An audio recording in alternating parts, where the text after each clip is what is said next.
Welcome to the Jali podcast. I'm your host, Melyssa Barrett. This podcast is for those who are interested in the conversation around equity, diversity, and inclusion. Each week, I'll be interviewing a guest who has something special to share or is actively part of building solutions in the space. Let's get started. Have you ever wondered what it was like for enslaved people? Whether it was your own family, your ancestors, or not. Have you ever just taken in what their experience must have been like? Now I know there's movies that are being told. There are podcasts, there are stories that are being told. But to be stripped of aspects of life, to feel like you're never good enough or worthy, to be constantly trying to do things, not be able to get ahead, or the variety of the games that were played, right? The rules were established, and then the rules change for some people. The rules and policies made to ensure that some were successful, that whites were successful, and had the structure they needed to continue to thrive. The ability to use enslaved people as free labor to create and continue to create generational wealth. So there are so many that are excited about July 4th and Independence Day, which is wonderful. If you look at who signed the Declaration of Independence, you don't see a lot of ethnic diversity in the group.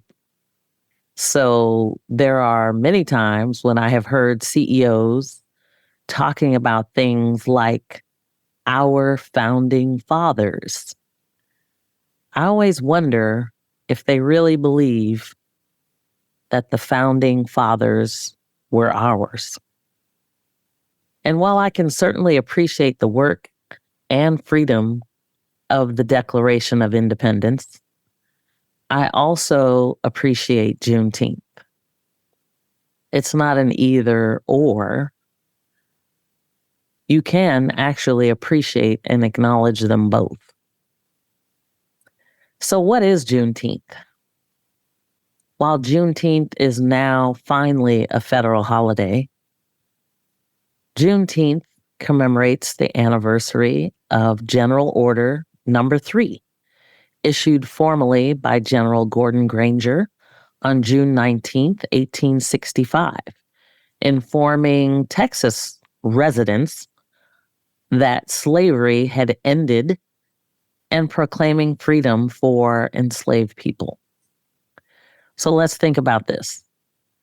The Emancipation Proclamation was signed in 1862, but effective January 1st of 1863.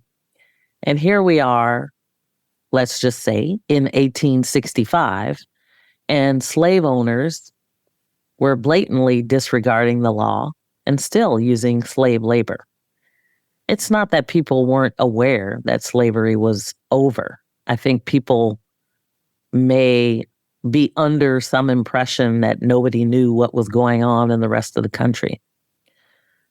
But I just ask you to imagine someone riding in on a horse, putting up an order that tells everyone, slaves and slave owners, that the slaves are free.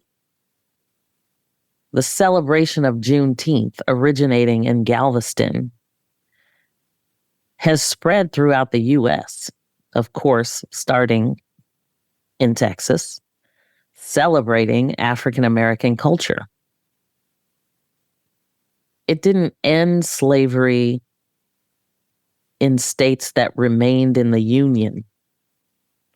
It was still legal in places like Delaware and Kentucky. And only the 13th Amendment to the Constitution abolished slavery nationwide And even then, some of the Choctaw tribe were not released until 1866. While Texas was the first state to legally observe Juneteenth in 1980, it wasn't until 2008 that half of the states recognized it in some way. And in 2019, 47 states recognized Juneteenth, and not as a paid holiday until 2019.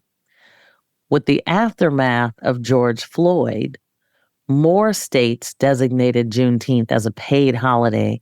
And finally, in 2021, President Joe Biden signed the Juneteenth National Independence Day Act into law. After many efforts of so many, including Lula Briggs Galloway and Opal Lee. But I do want to say South Dakota, which adopted an ordinance to make Juneteenth a paid holiday in 2020, only for that year, so it was a temporary ordinance, finally, in February of 2022, just a year ago, they were the last state to recognize Juneteenth as an annual holiday or observance. And while most states, counties, or cities recognize Juneteenth through a proclamation, less than half of the states have made Juneteenth a paid state holiday. And with the exception of one, Texas, back in 1980, all of the states have made it a paid holiday in the last 3 to 4 years. All of the states which have done it, which is not all of the states in the United States, but there's about half of them. So I say all that to say this. I hope you will take the time to really think about the journey of African American freedom. Juneteenth celebrates African American resilience and achievement while preserving history and the narratives that promoted racial and personal advancement. It is absolutely our country's second Independence Day. This place where we are often told that we don't have a culture. Bringing in African American arts to the celebration, and now even being celebrated in parts of Mexico by the Black Seminoles. This is a day when everyone should be able to understand the historical legacy of Juneteenth, its meaning, and the hope of our ancestors realized. Juneteenth celebrations happen all over the United States, and my family and I always love attending. I have to admit, as I grew up, history was not one of my favorite subjects. And while my dad was always helping me understand the challenges that faced our culture, it wasn't until after I married my husband that I truly started to appreciate how much history provides for us to learn from, except for the fact that when history isn't told, right? So it's why podcasts, books, articles, poems, even songs are so important. Our stories need to be told. And while our ancestors and the hope of our ancestors aren't fully realized, Juneteenth is one of those celebrations that I love to enjoy. So for all of those who may be planning or attending Juneteenth this year, please make sure you include some history. My husband and I used to always talk about going to Juneteenth events, and there would not be any history. There would just be dancing and DJing. And, if you're attending, read something, support someone, create some connection. Don't just make it about DJs and dancing and picnics and food. Support Black artists, feature Black talent. And I know in many areas, Juneteenth has even become a multicultural holiday. Invite people who have never been to a Juneteenth. And even if you have, support your local Juneteenth. Join the planning committees or the organizations putting them on. Trust me, they need donations. And these celebrations may include prayer breakfasts. I mean, here we give out our scholarships to youth, and they are presented to the community along with a lot of our political appointees and elected officials. Music, business, products, they're out there in booths connecting with the community. And we even have healthcare access and information available. And yes, Juneteenth is for everyone. So whatever culture you are, come out and experience Juneteenth. Learn about it, understand it, enjoy it, and educate people around you. If you're listening to this, you can help make changes, even small changes.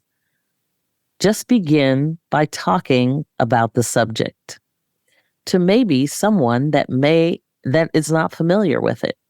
Be curious. Juneteenth is absolutely a celebration. Enjoy the celebration, but let's not forget our history. And if you didn't know, now you know.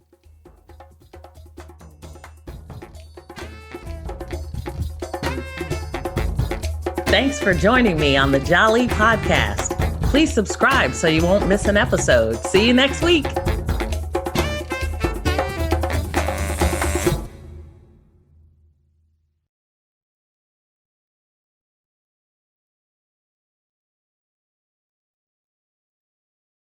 This podcast is a part of the C-Suite Radio Network. For more top business podcasts, visit c-suiteradio.com.